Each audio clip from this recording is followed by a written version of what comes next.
Juan 15:4-8. Kayo'y manatili sa akin at ako'y sa inyo.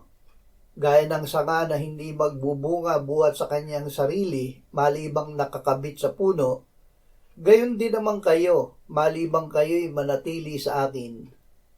Ako ang puno ng ubas, kayo ang mga sanga. Ang nananatili sa akin at ako'y sa kanya ay siyang nagbubunga ng marami. Sapagkat kung kayo'y hiwalay sa akin ay wala kayong magagawa.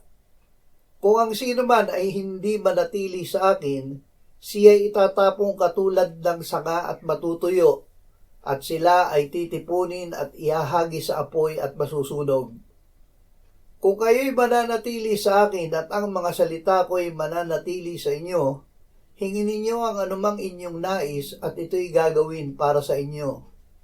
Sa pamamagitan nito'y naluluwalhati ang aking Ama, na kayo'y magbunga ng marami at maging mga alagad ko. Manatili kay Jesus. Pinalapit tayo ni Jesus sa Kanya, hindi para bubisita lamang, kundi upang manahan sa Kanya at siya ay manahan sa atin. Tayo ay gaya ng mga sanga na nakakabit sa puno ng ubas. Si Jesus ang ating tunay na puno ng ubas. Ang buhay niya ay dumadaloy, sumasaloob at nagbubunga ng kanyang bunga sa atin sa pamamagitan ng Espiritu Santo.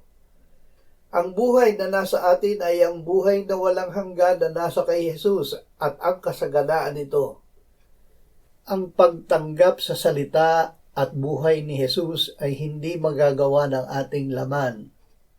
Ang Espiritu Santo ang nagbibigay ng buhay. Ang salita ni Jesus ay espiritu at buhay.